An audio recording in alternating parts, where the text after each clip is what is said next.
అగ్రిగోల్డ్ భూముల వివాదంలో నిన్న ఏసీబీ అధికారుల తనిఖీల తర్వాత అరెస్ట్ అయినటువంటి జోగి రమేష్ కుమారుడు జోగి రాజీవ్ని విజయవాడ జిల్లా జైలుకి తరలించారు అధికారులు. జోగి రాజీవ్, సర్వేయర్ రమేష్ ను ఏసీబీ కోర్టులో హాజరుపరిచారు మొదట. ఆ తర్వాత ఇరు వర్గాల తరపున వాదనలు విన్నారు న్యాయమూర్తి. 23 వరకు ఇద్దరికి జ్యుడిషియల్ రిమాండ్ విధించారు న్యాయమూర్తి. జోగి రాజీవ్ తరపున వాదన వినిపించారు మాజీ ఏఏజీ పొన్నవోలు సుధాకర్ రెడ్డి. అయితే రాజీవ్ను ఆధారాలు లేకుండా తప్పుడు కేసులో ఇరికించారని పొన్నవోలు వాదనలు వినిపించాడు. నిషేధిత అగ్రిగోల్డ్ భూములని కొనుగోలు చేయడమే కాకుండా సర్వే నెంబర్ను మార్చారని కూడా పీపీ వాదన వినిపించారు పబ్లిక్ ప్రాసిక్యూటర్. ఇక ఏసీబీ న్యాయమూర్తి ప్రశ్నలతో తడబడ్డాడు ఏసీబీ అధికారులు. ఇక A1 రాజీవ్, A3 రమేష్ను మాత్రమే అరెస్ట్ చేశారు, కానీ A2, A4, A5ని ఎందుకు అరెస్ట్ చేయలేదని ప్రశ్నించారు న్యాయమూర్తి. అయితే భూముల కొనుగోలుకు సంబంధించినటువంటి నో అబ్జెక్షన్ సర్టిఫికేట్ ఇచ్చిన తహసీల్దార్ను ఎందుకు అరెస్ట్ చేయలేదని ప్రశ్నించారు జడ్జి. ఇక ఆ తహసీల్దార్ పరారులో ఉన్నారా అని కూడా ప్రశ్నించారు జడ్జి. ఇక కొనుగోలు చేసిన భూమి అటాచ్మెంట్లో ఉందా, అటాచ్మెంట్లో ఉంటే ఆధారాలు చూపాలని అడిగారు న్యాయమూర్తి. ఇక అగ్రిగోల్డ్ భూముల కేసులో రాజీవ్ని అరెస్ట్ చేశారు పోలీసులు. ప్రస్తుతం విజయవాడ జిల్లా జైలుకు తరలించారు. 24వ తేదీ వరకు కూడా జ్యుడిషియల్ రిమాండ్లో ఆయన ఉంచినట్టు తెలుస్తోంది. అయితే మొదట ఏసీబీ అధికారులు కొంత తడబాటు గురయ్యారు. జడ్జి అడిగిన ప్రశ్నలకి సమాధానం చెప్పలేకపోయారు. A1, A3ని మాత్రమే అరెస్ట్ చేశారు. మధ్యలో ఉన్నటువంటి వారిని ఎందుకు అరెస్ట్ చేయలేదు? ముఖ్యంగా అటాచ్మెంట్లో కనుక ఉండి ఉంటే, ప్రభుత్వం అటాచ్ చేసుకొని కనుక ఉంటే వాటికి సంబంధించి ఆధారాలు చూపించాలంటే కూడా ఏసీబీ అధికారులని న్యాయమూర్తి అడగడం జరిగింది. అయితే రాజీవ్ తరపున గతంలో చంద్రబాబు కేసు వాదించినటువంటి పొన్నవోలు సుధాకర్ రెడ్డి నిన్న రాజీవ్ తరపున కూడా వాదించారు. రాజీవ్ తరపున వాదనలు వినిపించారు, అయినా కూడా ఫలితం లేకుండా పోయింది. సో ఏదేమైనా కూడా త్వరలోనే ఏసీబీ అధికారులు పూర్తి స్థాయి ఆధారాలు సమర్పించడంతో పాటుగా ఇతర వ్యక్తుల్ని కూడా అరెస్ట్ చేయాలంటగా న్యాయమూర్తి ఆదేశించడం జరిగింది. ప్రస్తుతానికైతే రాజీవ్ని విజయవాడ జిల్లా జైలుకి తరలించారు. దీనికి సంబంధించి మరిన్ని అప్డేట్స్ మా ప్రతినిధి రాజేష్ అందుబాటులో ఉన్నారు. రాజేష్, అసలు ఏం జరిగింది? నిన్న వాదనలు చూస్తే కనుక ఏసీబీ అధికారులకు కూడా అటు న్యాయమూర్తి కొంత ముట్టికాయలు వేసినట్టు కనిపించింది. ఆధారాలు చూపించాలంటూ డిమాండ్ చేయడం జరిగింది. సో పబ్లిక్ ప్రాసిక్యూటర్ కావచ్చు, ఏసీబీ అధికారులు కావచ్చు, కొన్ని సమాధానాలు చెప్పలేక కొన్ని నీళ్లు మింగినట్టుగా కనబడుతోంది. సో అప్డేట్స్ ఏంటి?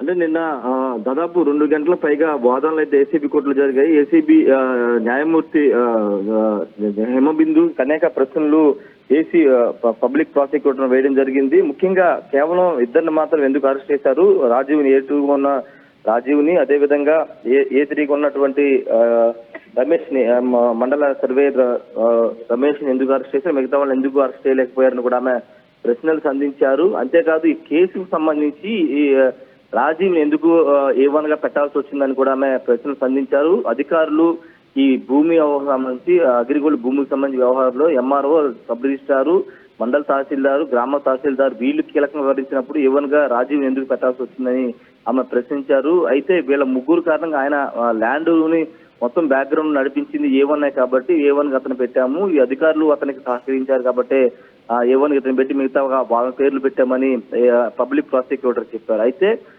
రాజీవ్ తరఫున వాదనలు మాజీ ఏఏజీ పొన్నవోలు సుధాకర్ రెడ్డి రాజీవ్ తరఫున వాదనలు వినిపించారు. ఆయన కూడా చాలా బలమైన వాదనలు వినిపించారు. ముఖ్యంగా ఈ జప్తు అంటే సిఐడి జప్తు చేసినటువంటి స్థలానికి, అదేవిధంగా రాజీవ్ కొనుగోలు చేసినటువంటి స్థలానికి సంబంధం లేదు. అసలు సిఐడి జప్తులో లేని భాగాన్ని ఆయన కొనుగోలు చేశారు. అంటే దాదాపు ఆ సర్వే నెంబర్ 87, 88 సంబంధించి 87 సర్వే నెంబర్ లో సిఐడికి సంబంధించినటువంటి జప్తు చేసిన స్థలం కేవలం దాదాపు 20 ఎకరాలు ఉంది. 20 ఎకరాలకు సిఐడి జప్తు చేయనటువంటి స్థలంలో ఉన్న భాగాన్ని మాత్రమే రాజీవ్ కొనుగోలు చేశారు. దానికి సంబంధించి ఎఫ్ఐఆర్లు పెట్టిన అంశాన్ని కూడా ఆయన న్యాయమూర్తి ముందు ప్రవేశపెట్టారు. దానికి సమాధానం చెప్పాలంటూ న్యాయమూర్తి పబ్లిక్ ప్రాసిక్యూటర్ ప్రశ్నించిన సందర్భంగా అప్పుడు ఆమె చాలా స్పష్టంగా ఇది MRO స్వయంగా అక్కడ సర్వే చేయించి, అదేవిధంగా సర్వేలు కూడా సర్వే చేయించి ఒక రిపోర్ట్ ఇచ్చారు. అది సిఐడి సంబంధించినటువంటి ల్యాండ్ కాదని ఇచ్చిన రిపోర్ట్ కూడా సబ్మిట్ చేశారు. ఈ సందర్భంగా ఇద్దరి మధ్య కొంత బలమైన వాదనలు నడిచాయి. అయితే తర్వాత తీర్పును దాదాపు 2.5 గంటల పాటు ఆమె రిజర్వ్ చేసి 11 గంటల ప్రాంతంలో తీర్పును అయితే ఇవ్వడం జరిగింది. 23 వరకు జ్యుడిషియల్ రిమాండ్కి అయితే తరలిస్తున్నామని చెప్పారు. చెప్పిన తర్వాత రాజీవ్ని విజయవాడ సబ్ జైలుకి అయితే తరలించడం, రాజీవ్తో పాటు రమేష్ కూడా తరలించడం జరిగింది. ఈ కేసులో కీలకంగా ముఖ్యంగా 9 మంది పేర్లు బలంగా వినపడుతూ వాళ్ళందరినీ కూడా కేసులో ప్రధాన నిందితుడిగా చేర్చారు. అయితే ఈ కేసు వ్యవహారాన్ని చూస్తే గనక ఖచ్చితంగా అది అగ్రిగోల్డ్ ల్యాండ్ కాదు కాబట్టే కొనుగోలు చేశారనేది ప్రధానంగా రాజీవ్ తరపున ఎగ్జాక్ట్లీ న్యాయమూర్తి కూడా నిజంగా అగ్రిగోల్డ్ ల్యాండ్స్ అవి ప్రభుత్వానికి అటాచ్మెంట్ లో ఉన్నాయా, ఒకవేళ ప్రభుత్వానికి కనుక అటాచ్మెంట్ లో ఉంటే ఏ రకంగా బదిలీ అనే విషయాన్ని కూడా ప్రస్తావించినట్టు వాదనలో తెలుస్తోంది. సో న్యాయమూర్తి అడిగిన ప్రశ్నకి ఏసీబీ అధికారుల దగ్గర ఆధారాలు ఉన్నాయా?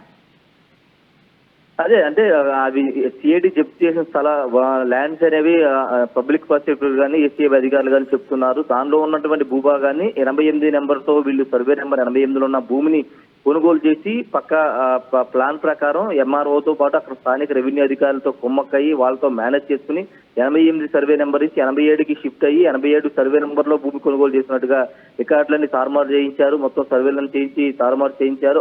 ఆ సర్వే నెంబర్లో ఉన్నటువంటి భూమిని 2160 గజాలని మళ్ళీ వేరే వాళ్ళు కూడా అమ్మేశారని కూడా ప్రధానంగా ఏసీబీ అధికారుల తరఫున వాదనలు కూడా వినిపించారు. దానికి సంబంధించిన ఆధారాలు కూడా ప్రొడ్యూస్ చేశారు. చివరికి రాజీవ్ సంబంధించిన కానీ ఈ కేసులో ఆయన ప్రైమరీ కేసుగా ఉన్నారు కాబట్టి ఖచ్చితంగా దీని ప్రధానంగా ఉన్నారు కాబట్టి దీని రిమాండ్ అయితే పంపిస్తున్నట్టు జడ్జి హిమబిందు చెప్పారు. అయితే దీనికి సంబంధించినటువంటి అంశంలో కొంత భిన్నమైన వాదనలు జరిగిన సందర్భంలో అక్కడ ఈ అటాచ్మెంట్ అనేది సిఐడి అటాచ్ చేసినటువంటి ల్యాండ్ విషయంలో కొంత ఆర్గ్యుమెంట్స్ అయితే జరిగాయి. దానికి సంబంధించి న్యాయమూర్తి కూడా కొంత వివరణ అడిగిన నేపథ్యం కూడా జరిగింది. ఏదేమైనప్పటికీ ప్రస్తుతానికి అయితే 23 వరకు అయితే రిమాండ్ తరలించారు. తర్వాత మరి ఈ రోజు ఏమైనా హైకోర్టు ఏమైనా ఆశ్రయించే అవకాశం కూడా కనబడుతుంది. ఎందుకంటే పూర్తి స్థాయిలో రాజీవ్ పాత్ర కంటే అధికారుల పాత్ర, అక్కడ అధికారులు ఎక్కువగా చొరవ తీసుకుని ఆ ల్యాండ్ మాస్టర్ కానీ సర్వే చేయించడం కానీ సర్వే నెంబర్ 88 నుంచి 88 మార్చడంలో కీలక పాత్ర వహించారు కాబట్టి అధికారులు కూడా ముద్దాయిలుగా ఉన్నారు కాబట్టి ఇప్పుడు రాజీవ్ పాత్ర ఎంతవరకు ఉంటుంది, హైకోర్టుకు వెళ్తే ఏమైనా న్యాయం జరుగుతున్న ఆలోచన జోగి రమేష్ వాళ్ళంతా ఉన్నారు కాబట్టి ఈ రోజు హైకోర్టు కూడా వెళ్లే అవకాశం ఉంది మనోజ్. రైట్ రాజేష్. సో మొత్తం మీద పలు వాదనల తర్వాత నిన్న సుమారుగా 10-11 గంటల సమయానికి రాజీవ్ని జ్యుడిషియల్ రిమాండ్ తరలిస్తూ న్యాయమూర్తి నిర్ణయం తీసుకున్నారు. అయితే ముఖ్యంగా పొన్నవోలు సుధాకర్ రెడ్డి రాజు తరఫున వాదన వినిపించారు. ఎటువంటి ఆధారం లేకుండా కేవలం టార్గెటెడ్గా రాజకీయ కక్షపూరితంగానే రాజుని అరెస్ట్ చేశారు అంటూ కూడా ఆయన వాదన వినిపించారు. ముఖ్యంగా పీపీ ఏదైతే న్యాయమూర్తి అడిగిన ప్రశ్నలకు పీపీ కానీ ఆ తర్వాత ఇటు ఏసీబీ అధికారులు కూడా కొన్ని సమాధానాలు చెప్పలేకపోయారు. నిజానికి ఈ భూములు అగ్రిగోల్డ్ భూములు సిఐడి అటాచ్మెంట్లో ఉన్నాయా, ఒక అటాచ్మెంట్లో ఉంటే కనుక ఏ రకంగా మార్పులు చేసుకున్నారు, ముఖ్యంగా ఎంఆర్ఓని A1 A3 మాత్రం అరెస్ట్ అయ్యారు, A2 A4 A5 ఈ రకంగా ఉన్న వ్యక్తిని ఎందుకు అరెస్ట్ చేయలేకపోయారు, ఎంఆర్ఓని ఎందుకు అరెస్ట్ చేయలేని నేపథ్యంలో ఏసీబీ అధికారులు వాళ్ళు పరారులో ఉన్నారంటూ కూడా చెప్పారు. సో ప్రస్తుతానికైతే రాజీవ్ని విజయవాడ జిల్లా జైలు తరలించారు. ఈ నెల 24 వరకు కూడా ఆయనకు జ్యుడిషియల్ రిమాండ్ అయితే ఉంది. సో 24 తర్వాత మరోసారి వాదనలు వినిపించే అవకాశం ఉంది. తిరిగి కోర్టు ముందు హాజరుపరుస్తారు. అప్పుడు కానీ ఏసీబీ అధికారులు కనుక ఈ సర్వే నెంబర్ మార్పు విషయంలో నిజానిజాలేంటి, ఏ రకంగా భూమిని రాజీవ్ విక్రయించాడు, రాజీవ్ ఇతరులకు ఏ రకంగా అమ్మకాలు జరిపాడు, ఇవన్నీ విషయాలు కనుక ఏసీబీ అధికారులు ఆధారాలు సహా నిరూపించగలిగితే కనుక డెఫినెట్గా దానికి పూర్తి స్థాయిలో శిక్ష పడే అవకాశం ఉంటుంది. నాకు తెలిసి ఇదైతే పూర్తిగా కూడా ప్రస్తుతానికైతే ట్రయల్లో ఆయన జ్యుడిషియల్ రిమాండ్లో ఉన్నారు కాబట్టి పూర్తి స్థాయి విచారణ ఏసీబీ అధికారులు మిగిలినటువంటి వారిని కూడా అరెస్ట్ చేసే అవకాశం త్వరలోనే ఉండబోతోంది. దాంతో పాటుగా ఆధారాలను కూడా వాళ్ళు కలెక్ట్ చేసే పనిలో పడ్డారు.